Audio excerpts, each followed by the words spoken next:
In the lab, with a twist of fate, the cheese doctor's here, it's never too late. With a wheel of brie and cheddar so fine, he knows every flavor, every design. He's got the cures for every craving, from creamy goat cheese to sharp and amazing. No lactose, no problem, he's got the fix. Healing with cheese, oh, it's the ultimate mix. Oh, the cheese doctor, master of the curd, spreading joy with every bite, haven't you heard? From Gouda to feta and Parmesan too, the cheese doctor knows just what to do. In his white coat, with a smile so wide, he's got the knowledge of cheese on his side. Aged or fresh, soft or blue, whatever you need, he's got the brew. He's got the cures for every craving, from creamy goat cheese to sharp and amazing. No lactose, no problem, he's got the fix. Healing with cheese, oh, it's the ultimate mix. Oh, the cheese doctor, master of the curd, spreading joy with every bite, haven't you heard? From Gouda to feta and Parmesan too, the cheese doctor knows just what to do. He'll stitch up your heart with a mozzarella hug, give your soul a taste of a cheddar drug. If you got a craving, don't you despair, the cheese doctor's always right there. Oh, the cheese doctor, master of the curd, spreading joy with every bite, haven't you heard? From Gouda to feta and Parmesan too, the cheese doctor knows just what to do. So here's to the cheese doctor, the legend so true. With every bite, you'll know what to do. Healing with cheese, it's a world of delight. The cheese doctor, making everything right.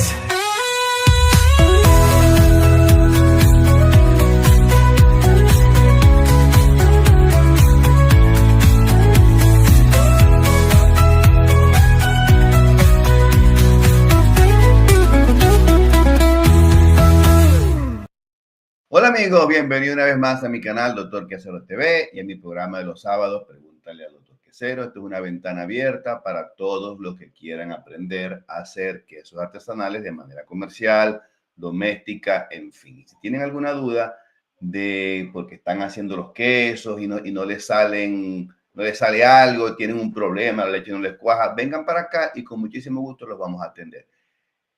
El programa de hoy tenemos a una persona muy especial, a una leyenda del World Cheese Award, ¿ok? Ella se llama Christabel Cairns. La entrevista va a ser en inglés. Yo voy a tratar de traducir, ¿ok? Y venimos, la idea es que nos den los bits and pieces, los pormenores del evento del World Cheese Award, ¿ok? Entonces, pero antes, ya que ya se empezó a conectar la gente, estamos transmitiendo por YouTube, por Twitch y estamos transmitiendo por Instagram. Entonces, bueno, la idea es que ustedes aprendan de la experiencia de Christabel Cairns en relación al mundial y si se animan a participar en el evento, se los recomiendo. Hay muchísimas categorías, pero ya vamos a hablar sobre eso. Entonces, welcome to Christabel Cairns. She is the legend or the brilliant or the mind behind the scenes of the event of the World Cheese Award. So I want to welcome Christabel. Christabel, welcome. Let me give you entrance. How are you, Christabel? Hi. How's it going? All right. Welcome to my humble show. Welcome to my humble show. And as the cheese doctor in Spanish is Doctor Quesero. And we are promoting the South American cheeses globally. So the idea is to have someone like you, which is the brilliant mind behind the scenes of the World Cheese Award. So What can you tell about it? Oh, well, thank you for having me. What can I say about the World Cheese Awards? It's unlike anything else you'll ever see, I think, in the world. It's the World Cheese Award is the most important event globally about cheese making, isn't it? Yeah, and I think it's just as a visual spectacle. If you imagine like a football pitch full of cheese, we've got over 5,000 cheeses in one room from all around the world, from 40 plus countries. So that doesn't happen anywhere else in the world at any time. So once a year. And the other thing is that it happens in one day, isn't it? Exactly. Yes. So it's we get there, we have all the cheeses sent to us, which I can explain a bit more in a minute, and then all the judges arrive. We've unpacked all the cheeses. They judge all the cheese, and then usually there's a show so people can come around and see the cheeses, and then it sort of all disappears before the magic comes back the next year. Sí, lo que dice Christabel es que se analizan más de 5,000 quesos en un día. Es un proceso sumamente laborioso y complicado, y el evento es el más importante del planeta, que es de los quesos. Entonces es importante tenerla. ¿Cómo la recepción y el almacenamiento de los quesos? Creo que este año vienen 4,600 quesos. ¿Cómo aseguran la calidad para el evento? How is the reception and storage of over 4,600 cheeses, which I believe is today is going to be, this year is going to be 4,600, because I spoke with Carlos Yescas and he told me that. And how do you manage that the quality doesn't get affected before tasting? Yeah, well, that's one of the most complicated bits, but we're quite proud of our system for getting the pieces there, because we work with different consolidation points around the world. So the idea is that we have about 20 around the world, and the idea is that you can send your cheese to your local consolidation points. So we have consolidation points in South America, in Europe, in South Africa, and that means that we can then control the shipping of the cheese. We can make sure it gets through customs. We have special licenses which we work on with the host countries. So this year we're in Switzerland. We have a special license with them to import the cheese just for that event. So it means that sometimes we can get cheeses in that wouldn't normally be commercially available, and that's really important, because it means that a really small cheesemaker can send their cheese much more easily than they couldn't send it on their own. It would be hard. Yeah. Dice Christabel que es algo muy complicado manejar 4,600, 5,000 quesos en un día, y mandarlos también para asegurar la calidad. Nos está diciendo que hay puntos de consolidación a nivel global. Hay en Sudáfrica, hay en Estados Unidos, hay en Australia, hay en Sudamérica. Entonces, cuando llegan esos quesos, todo tiene que ser manejado con la aduana, se firman formas, en fin. Como es un evento que no es para la venta, los quesos no son para la venta, simplemente lo que se hacen es que se llenan formas, y las autoridades de customs ayudan colaboran con el proceso, porque no es un evento no se está lucrando nadie, simplemente es una competición, un evento. ¿Y cómo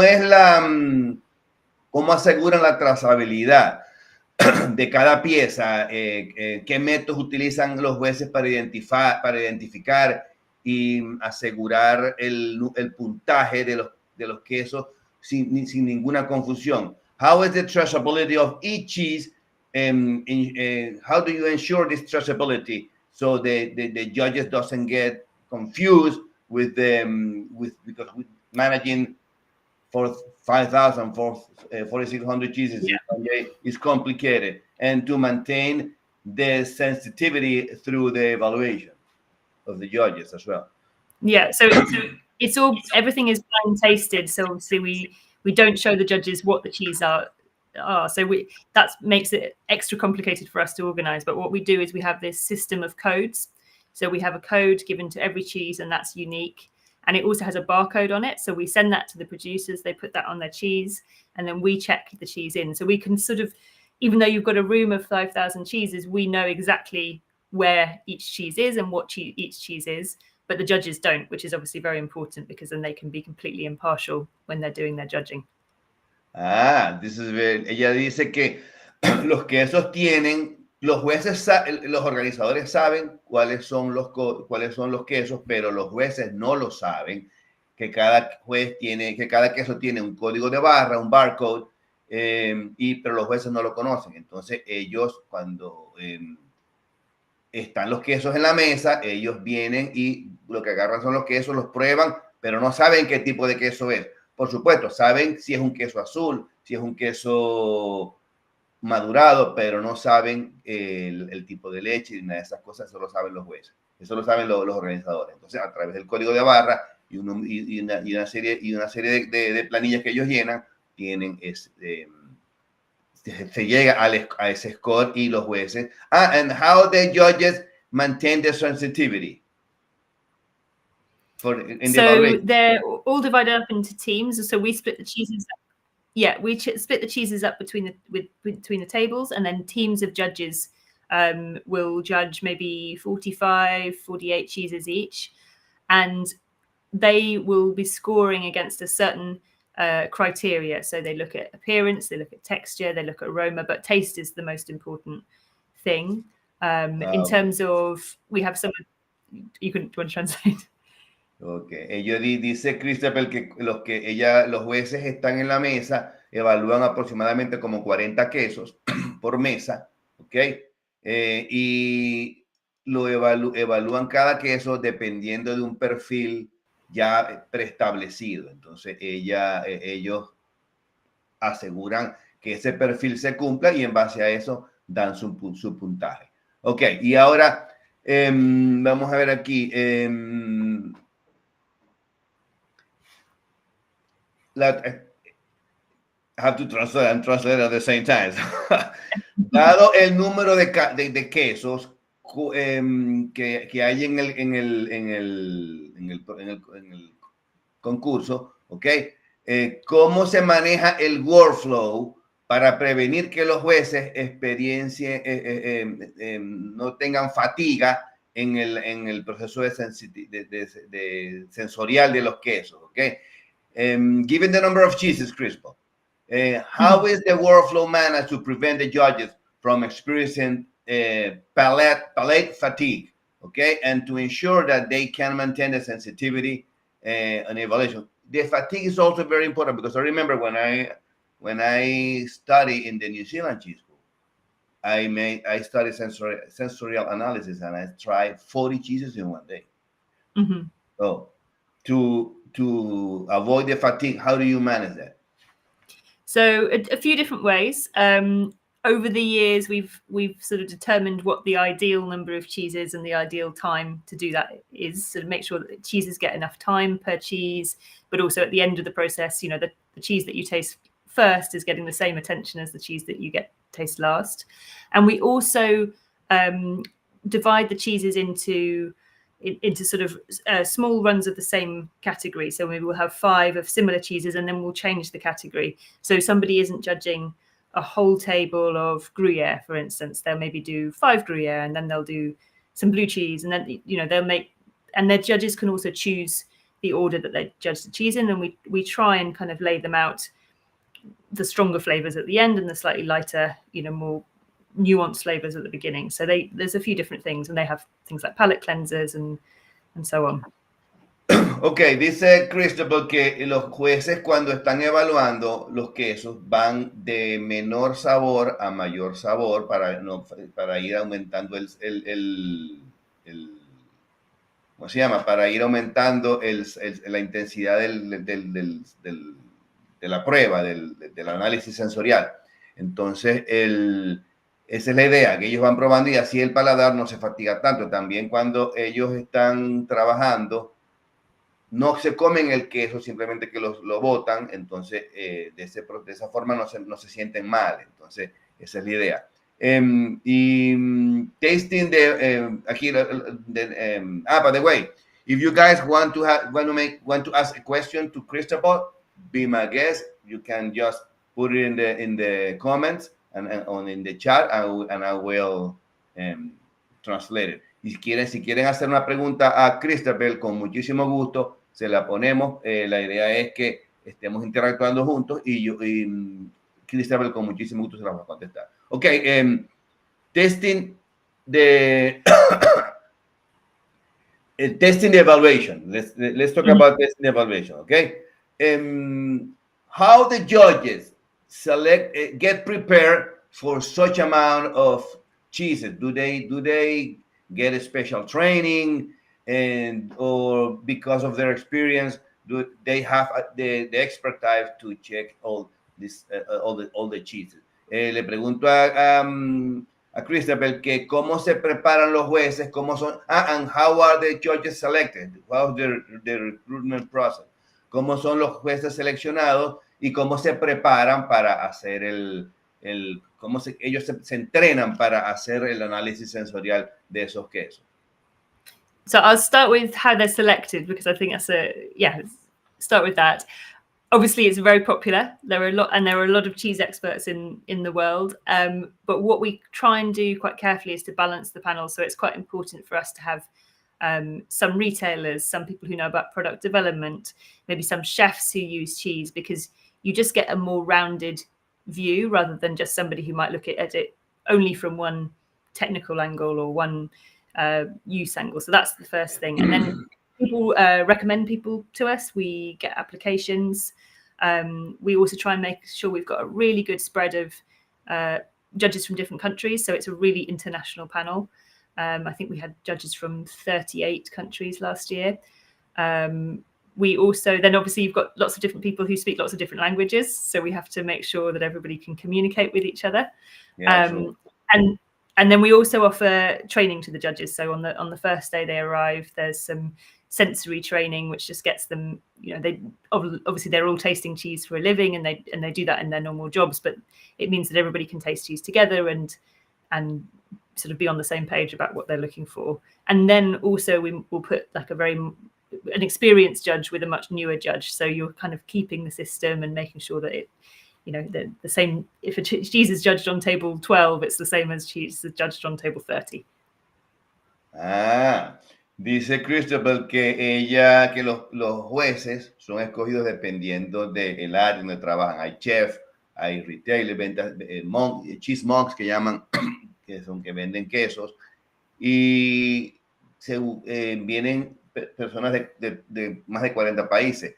Y también el proceso de comunicación también es complicado. Y también dice que, por supuesto, la idea es tener varios ángulos de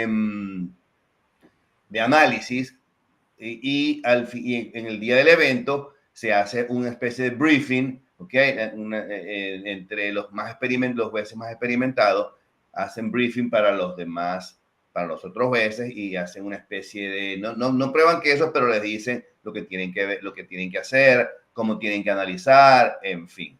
Very interesting. Don't you recruit influencers?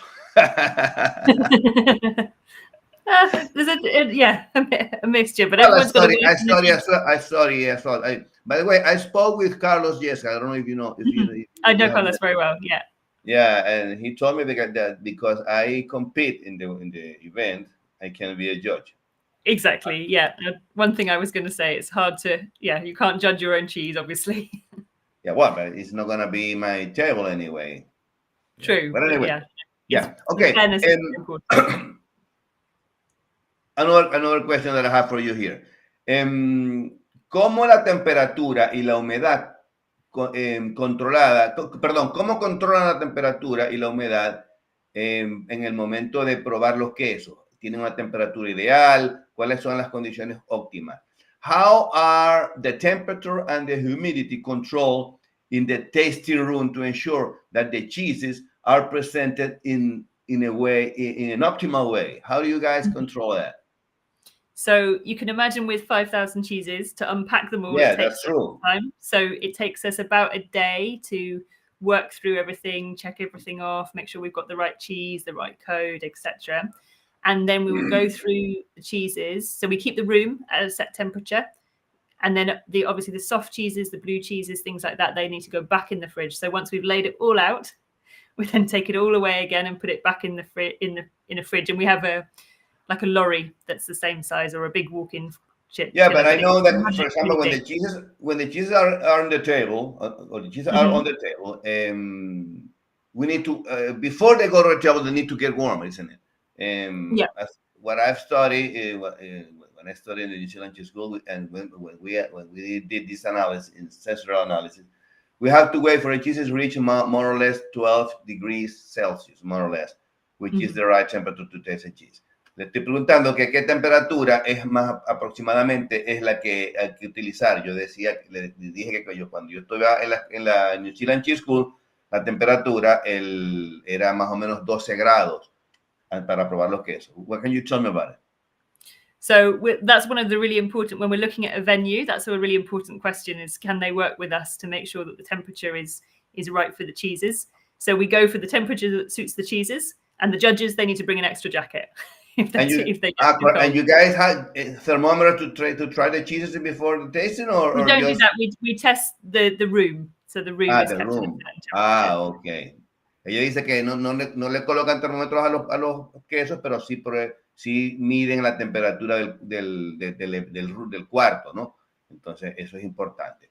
¿Y qué estrategias tienen ustedes en place, tienen conformadas para asegurar que los jueces no se influencien por otros jueces y mantengan la objetividad en el análisis? Okay. What strategy does the event have to ensure that one judge don't influence another judge, because there are 4 or 5 judges in the table, or I don't know how many. So how does the event maintain the objectivity of the scoring, for example? Mm-hmm. So the scoring is quite structured. Every cheese is scored out of 35, and then different amount of points are given for the things that I mentioned. So aroma, the texture, the appearance, and the taste. How many points? 35 in total. All right. Maximum. Yeah. And then you have different levels for bronze, silver, gold, and all the judges have to agree. So it's not that one judge can say, I'm gonna score, and it's all quite public because it's on an iPad that the team all look at as they put the scores in, and then we can see the scores coming in. So it's all quite transparent, I think is what I'm trying to say there. And yeah, they have to. Sometimes we get judges that don't agree, and they have to decide. And if they really don't agree, we have another judge that can come to the table and talk to them both about why one thinks it should be this point and one thinks it should be that point, and then we can. Bueno, dice Christabel que es un proceso complicado, que cada segmento analizan aroma, textura, etcétera. Cada segmento son 35 puntos, ¿ok? Me imagino que I'd imagine that one of because 35 plus 35 is 70, so the last one, the tasting would be 35 in total. So the maximum 35 total. Yeah, okay. Exactly. Ok, 35 en total. Entonces, hay jueces que a veces hay jueces que no están de acuerdo con el puntaje de otro juez. Entonces, lo que hacen es, y cuando la mesa no se pone de acuerdo, lo que hacen es que traen un juez de mayor experiencia y el juez da un veredicto final. Entonces, eso es como lo hacen. Ok. Now let's talk about potential problems, okay, that we have in the event. ¿Cuáles son los problemas más comunes que ustedes tienen cuando están manejando esa gran cantidad de quesos artesanales? Por ejemplo, temperatura, contaminación cruzada, mala identificación. ¿Qué plan de contingencia tienen para manejar todos esos escenarios? Okay. What is the most common problem that you guys have when you are managing this large amount of cheeses? For example, cross-contamination might be one of them, temperature issues, or maybe misidentification. Do you guys have a contingency plan so in case this happens? Mm-hmm. So, as I said, everything's coded and we can track it around the room. So actually that's not so much of a problem because we can see, well, the judges can't see, we can see behind the scenes. I'd say that the most complicated thing about this project is getting the cheese into the country that we are judging in. So while it looks amazing when you see all the cheese and it's such a friendly atmosphere, it's like a big family reunion, even for the judges that are brand new. Behind the scenes, there's some really serious conversations that happen with the government of the host country, with the consolidators, with people like Carlos who help us get some of the cheeses from different places. And so that's the really important bit. And every cheese, it has to go through all the health certificates and things. And that can be quite a challenge for some of the smaller producers, but we really try and help them through that. So I think without a doubt, that's the complicated bit behind the scenes. And how do you manage any possible cross-contamination in the event? So we keep when the cheeses come in, they come in consolidation things. So we know which cheeses have come from which country, and they come in we have to unpack one, and then we finish that, and then we unpack the next. So they sort of get cleared. The arena, if you like, is a little bit it's like a sort of special area that we've been designated. So once the cheese gets into the arena and we've checked it, it's approved, and then we're there and we're ready, and then having gone through all the health checks. So it's quite a complicated, multi-layered process behind the scenes. Yeah, and all the cheeses that the judges assess are allowed to be sold. Hey, for example, I'm asking you this because maybe someone wants to bring a queso, for example. So this is quite an interesting question. So they have to be commercially available to be able to be entered in the world. Le pregunté a Christabel que si los quesos que se evalúan son quesos aptos para la venta, porque hay quesos, por ejemplo, que no son aptos para la venta, como el queso marzo. Entonces dice que es una pregunta muy interesante. Sorry, go on. So they have to be commercially available to be entered into the World Cheese Awards. But because we move the competition around at the moment Europe, but the world, we then have a special license with the host country. So it might be that we have a country that's sending cheese to the World Cheese Awards, where on a normal day-to-day, the customer in that country, so let's say we're going to Switzerland this year, the customer in Switzerland might not be able to buy all 5,000 cheeses in Switzerland, but the cheese, let's say it's from Brazil, has to be available in Brazil commercially. So that's where that special license comes into place. So what we do is after the awards, we have a directory so people can list, the cheesemakers can list where you can buy the cheese, but it might be that the Brazilian cheese, let's say, is only available in Brazil or Brazil and Peru, but not in Switzerland. Yeah. Dice que cuando es que es una pregunta muy interesante, pero cuando el evento tiene planes de contingencia para eso, porque cuando los países no venden quesos, por ejemplo, que no son aptos para ser consumidos en Switzerland, ¿okay? Las autoridades de aduana generan unas licencias especiales, porque son quesos que no son para la venta, simplemente son para concurso. Entonces, se le dan esa licencia, y aunque el queso no vaya a ser consumido en Suiza, se le da entrada, entra al evento, participa y concursa, y bueno, gana o pierde, ¿ok? Dependiendo del tipo de queso, ¿ok? And what happens if the cheese arrives in poor conditions? For example, is there any protocol that you have to mitigate this event? ¿Qué pasa si el queso viene descompuesto, viene en malas condiciones? ¿Tienen algún protocolo para botarlo o no sé, o aislarlo? So every cheese is checked by the team that come in. But obviously, occasionally there is something might have gone wrong in the transport, and at that point we will have to, if it's really not edible, that will obviously unfortunately have to come out of the competition. But realistically, there's very few cheeses in each year. There's a handful that has to happen too. But most cheeses we've managed to get that through, spot that through the chill chain. So when it arrives with us, it's usually in really good condition. Ya, ella dice que tienen protocolos de mitigación para evitar que eso pase, y si eso pasa, bueno, entra el protocolo, actúa y el queso queda desechado, pero que generalmente eso no pasa porque los containers donde vienen esos quesos vienen todos refrigerados, en fin, todo, la idea es que el queso no sufra. Entonces, pero en el supuesto negado de que eso pase, tienen protocolos para evitarlo. ¿Y cómo es el desperdicio? ¿Cómo manejan ustedes el desperdicio de tantos quesos que se prueban?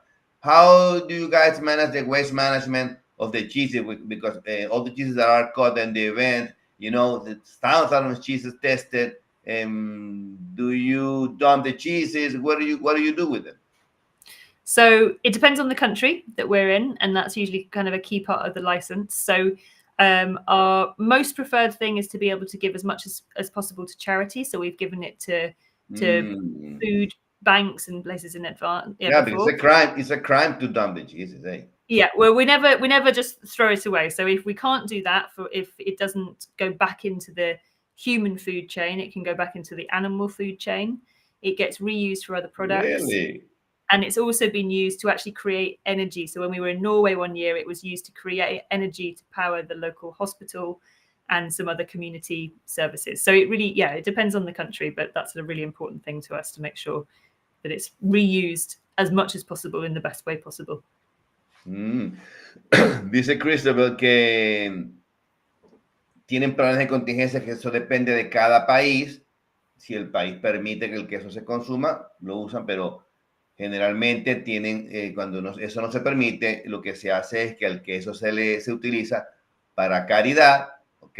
Se destina a charity, a caridad, o se lleva para consumo animal. Entonces, se lo dan a los animales y bueno, el queso no se pierde. Pero la idea es que no se pierda el queso. Y también lo que hacen es que también utilizan el queso como fuente de energía. Entonces, lo transforman, no sé qué proceso harán, pero lo transforman y lo convierten en energía para las viviendas y todas esas cosas. ¿Ok?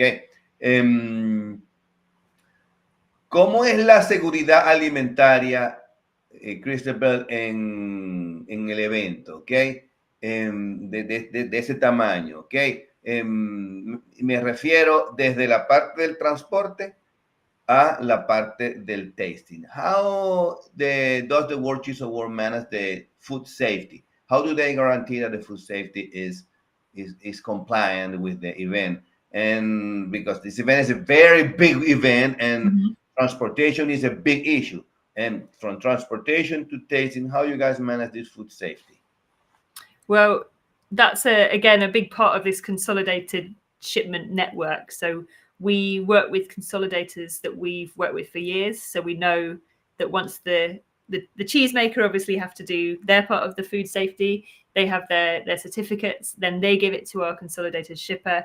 And then from the consolidated shipper, we know that that's then all the way to us, really until I get given a box and then, a knife to unpack it, that we know it's sort of been looked after all the way. So no, and I believe, for example, during the transportation, I reckon there should be someone monitoring the shipment, because if for any reason the container, which is Thermo King, I believe, if the container fails, you guys need to have a contingency plan, because with all these cheeses inside the container, which is refrigerated, if the chiller or I don't know what type of mechanism do they have failed, I reckon it might be a contingency plan for in these cases. Yeah, I mean that's well, it's very important. It's a very rare event, but to pick these consolidators that we know and we trust, and we know that they will track everything all the way through, and so they, as soon as if something went wrong, they would know about it and be able to solve it. So that's okay. I have another question here for you. After the tasting is complete, how are the scoring data from thousands of cheeses processed quickly and accurately in one day, I believe, one day, isn't it? This is very complicated, because I remember when I was scoring all these paperwork and all this coding and stuff.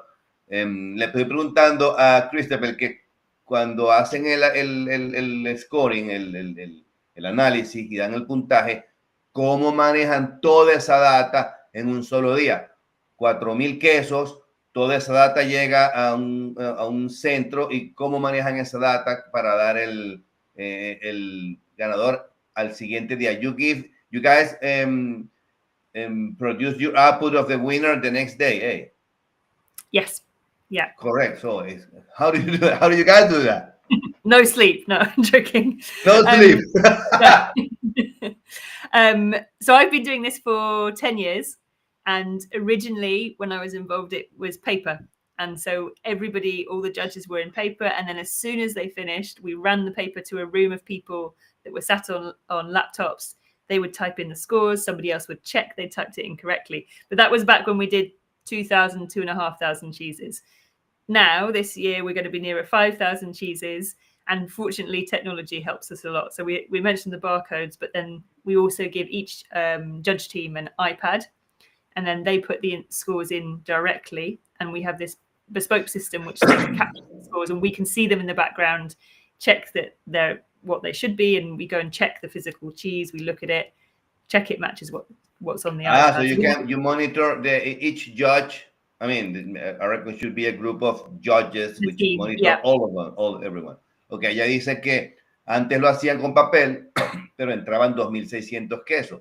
Ahora que todo ha mejorado, que tenemos la tecnología, cada juez tiene un iPad y automáticamente meten el score y eso entra a un cerebro central, a un servidor central, donde todo queda almacenado automáticamente. O sea, no se maneja papel ya, ya no se maneja papel y queda todo automatizado, ya todo es mucho más fácil para la tecnología. Very, very, very interesting, hey? Yeah, and it also really helps us because now we can see immediately if a cheese has been missed or the score hasn't been recorded properly, whereas before we had to wait till we got the paper and then we'd have to go back. So it's much faster, which is good. I don't think we could do the paper version with 5,000 cheeses. Yeah. Another question that I have for you, Christabel. When you guys recruit these judges, I reckon, how many judges do you have? I reckon 200, right? Yeah, about 250, 270. Yeah. You guys manage the accommodation of all these people? What about the air tickets? Because some of them are from South America, some of them are from South Africa. Mm-hmm. By the way, you don't have anyone from New Zealand. we have done. I don't know if we have. Yeah, I know. I remember. I saw one or two. I remember from Mercer Cheese. I know him. But you guys manage all the accommodations, all the tickets and stuff?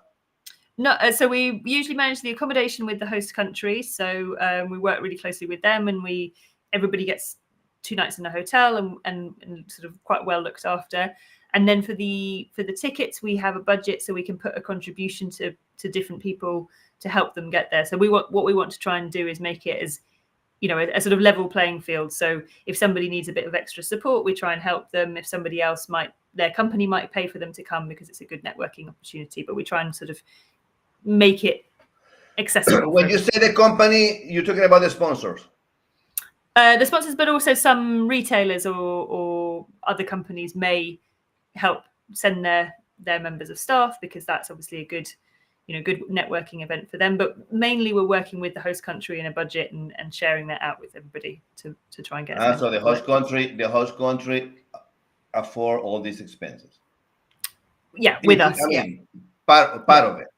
Okay. Yeah, Ya dice que yo le estoy preguntando que los jueces cómo hacen para ir al evento, porque son jueces alrededor del mundo, de todas partes del mundo, Sudamérica, Europa, etcétera. Y dice que la ciudad sede, ella paga parte de los gastos. Por supuesto, también si los jueces pueden pagar algún tipo de costo, lo pagan, pero ya el hotel está garantizado. The food also is included, right?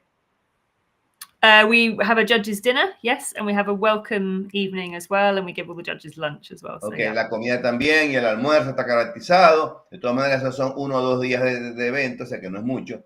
Pero el pasaje de avión, de repente, si el juez no puede pagar los gastos por alguna razón, también hay sponsors como los retailers que colaboran, y también la sede tiene un presupuesto para esos tipos de contingencias, porque la idea es que un juez que sea bueno y no puede ir, el evento le paga el pasaje. Entonces, de esa manera se garantizan que todo eso, que los jueces atiendan al evento.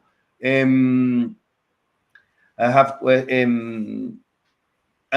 the way, and when is the next World Cheese Award? Do you have any feedback? how do you say, any city, any country. What is the name for the next one? So the one we're holding this year is in Switzerland, as you've got. It's in Switzerland, I know, in Switzerland. And next year will be the same time of year, but I can't tell you where it is. Ah, you can tell me. Come on, okay, I respect that. Don't worry about it. Yeah, it's a secret, and we always try and announce it at the next. So at this World Cheese Awards, we'll announce where the next one is. And what about New Zealand? Do you guys don't have New Zealand in your plan? Have you contacted the New Zealand Association, the New Zealand Cheese Association, to maybe someone? Well, I don't know if this guy has too much money for the event, because they're always looking for money. Well, we'd love to come to New Zealand. At the moment, we've never done it outside Europe, but that's not to say we won't, because we've had interesting conversations in the past about. Well, if you, I can be like a link with the New Zealand Cheese Association, because I know the people from them. You know, I'm part of the New Zealand Cheese Association, and well, maybe we can do something. At least have conversation. It would be nice. New Zealand is a beautiful country. It is, yeah, it's really beautiful. Yeah, beautiful. Have you been here? I have, yeah. Ok. Le estoy preguntando a Christabel que cuándo es el próximo evento, el año que viene, dónde no me quiere decir, pero que este evento va a ser en Suiza. Y que en su debido momento, después que pase el evento, van a informar cuándo va a ser el próximo evento. This event, the deadline is 10 more days, eh? No, so to enter your cheese? No, I'm talking about the deadline to register to the event. To come to the event as a visitor. And to compete as a producer? To compete, it closed last week. We are. It closed last week. Yeah. Okay, bueno, entonces para ir al evento hasta la semana que viene hay chance para registrar. Si están allá en Europa, en Suiza o cerca de Suiza, vayan, que es un evento muy bonito. Y es una atmósfera muy amigable y bueno, pero es una gran familia, dice ella. Entonces, pero ya para participar, las entradas cerraron la semana pasada. Así que, bueno, that's the thing. Okay, I just translate what you said. Okay. And what can you tell? Now, I know that you also are part of the Cheese Taste Award. Right? The Great Taste? The Great Taste Award, sorry. Yeah, the Great Taste Award. Right. Okay. And when is that? Is it going to be in the same event? No. So it's the Great Taste Awards are slightly different. So I describe the World Cheese Awards as a sprint, and then the Great Taste is like a marathon, because the Great Taste one, we do 14,000 products, but we judge them over 4 months. So it's completely different. Ah, okay. Okay. And we do all different foods. So that's the best way of describing that is a bit like a restaurant. So we will have cheese, but also steak and yogurt and ice cream and jam. So it's lots of different products. Okay. And when is it going to be this event? So we've just finished the one for this year. And then we will have new entries at the very end of the year. So December and January.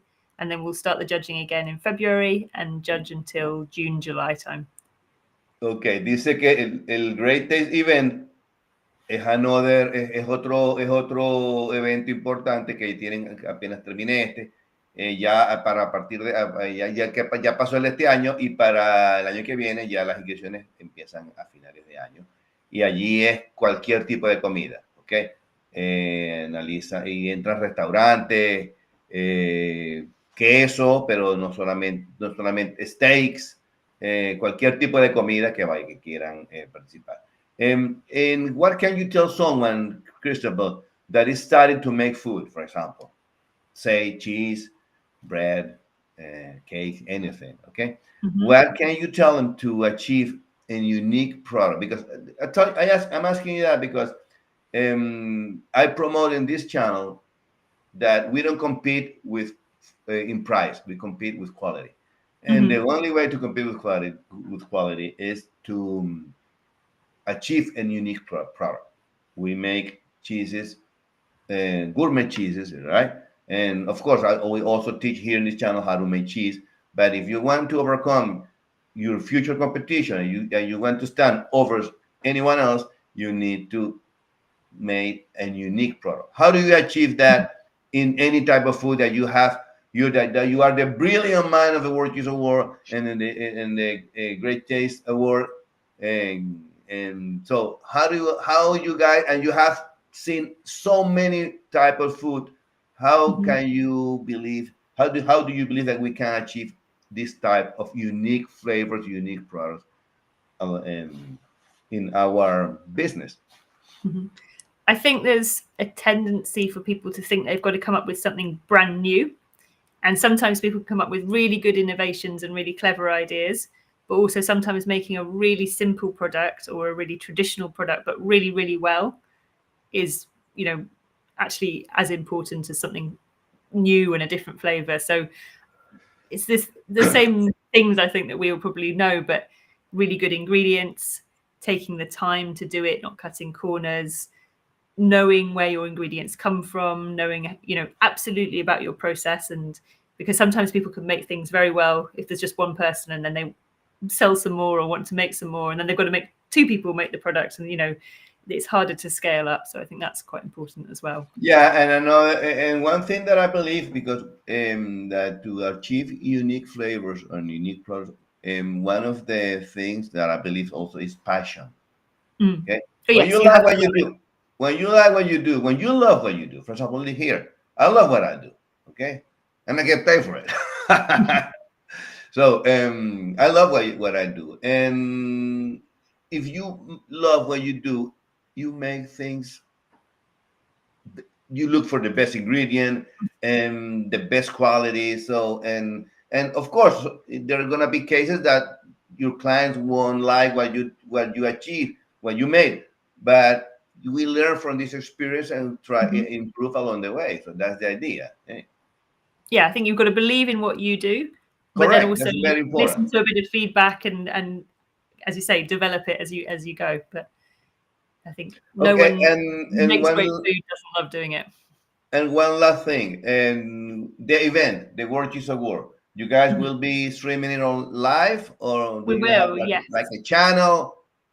So we have something called World Cheese Awards TV. So it's quite exciting because we can see on the day all these different people from all around the world logging into World Cheese Awards TV. So it's on our website, and we broadcast all the judging in the morning, and then we haven't really talked about it, but we have this super jury in the afternoon who sit and debate the final super gold cheeses to become the world champion cheese, and that's quite exciting. They do some live. I'm going to put here the link of the event so anyone can see it. Anyone can. I'm going to put it here. Wait. Here. I'm going to put it here so people can see them. Click on the barcode and have a look and buy the ticket. Yeah. Okay. Right. And then on our Guild of Fine Food website, we have the World Cheese Awards TV on the day. There is. I have questions here from the audience. Christabel, Alfredo is asking, how many medals you guys deliver when they are in the assessment? How many medals in total?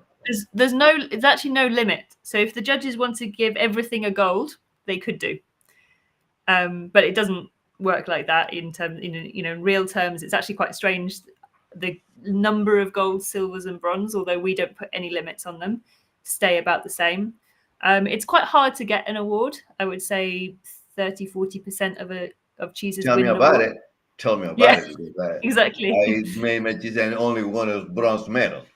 Yeah, and some people say to me, "Oh, I only got a bronze medal," and I think, "No, you got a bronze medal. It's amazing." So a bronze medal from the World Cheese Award is amazing. Exactly. Correct. Okay, but in total, more or less, how many? 4,000.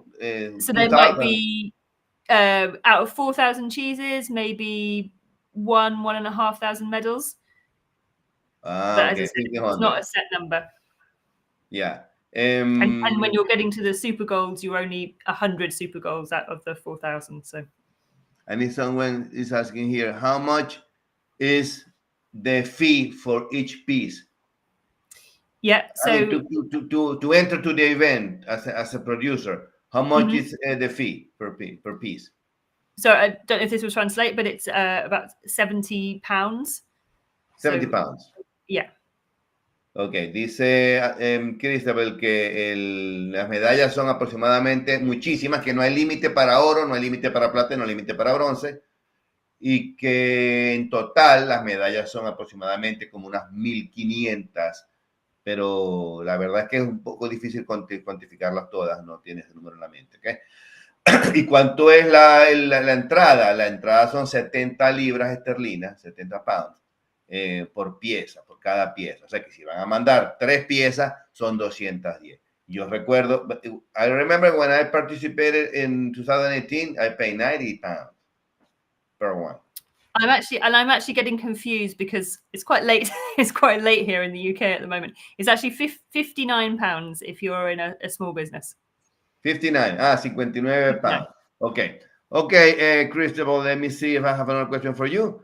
And no, the event will be, if you want, I'm offering my channel to you guys, to the event, so we can partner, and I can, if you send me the link, I will replicate the event on my YouTube channel. So you guys, the idea is to promote it. We'd love to. Service. Okay. Yeah. Le estoy diciendo que voy a promover mi canal el día del evento a la orden para que se transmita 24/7. Okay, I'm going to put it 24/7. Right. And this year, we're working towards it, but I'm hoping that we're going to have a Spanish translation. You're going to have a Spanish translation? We hope so, yeah. All right, but I'm offering my channel as well if you want, right? Great. Bueno, le vamos a dar las gracias a Christabel por haber venido. De verdad que me gustó tenerla mucho, me gustó tenerla aquí.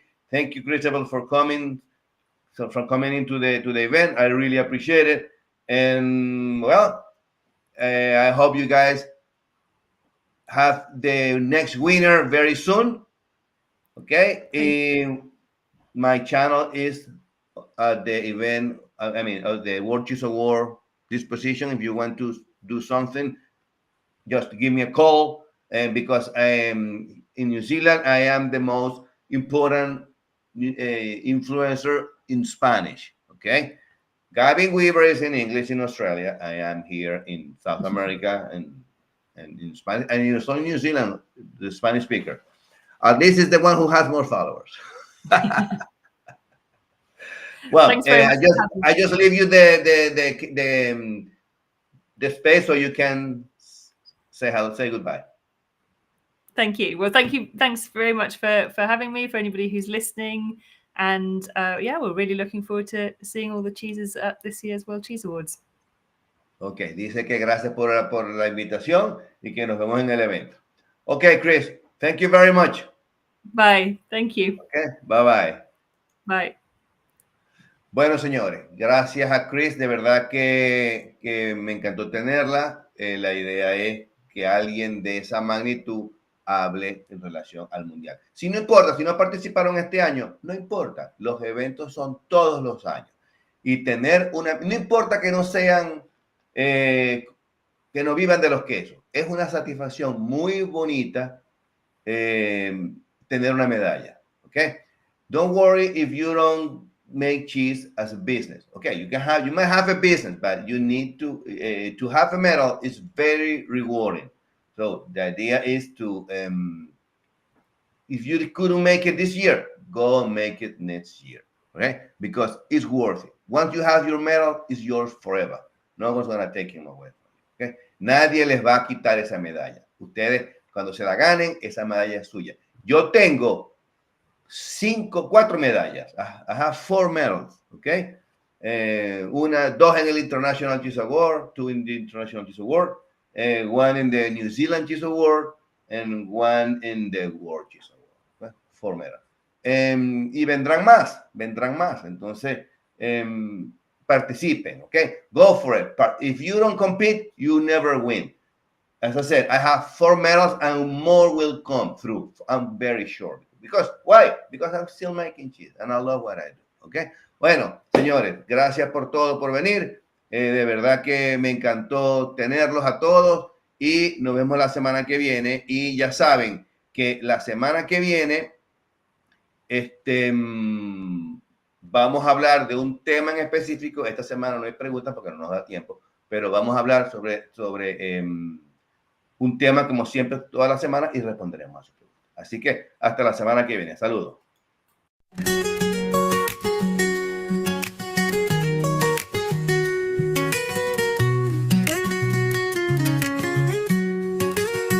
Nació en tierras de sueños y leche dorada, con las manos vacías y la mente iluminada. Un ingeniero que cambió los planos por cojos, descubriendo en el queso un camino sin atajos. De Venezuela a Nueva Zelanda cruzó mares, trajo recetas, culturas, saberes legendarios, con un corazón que late al ritmo del fermento. Es doctor Quesero, maestro y viento. Doctor Quesero.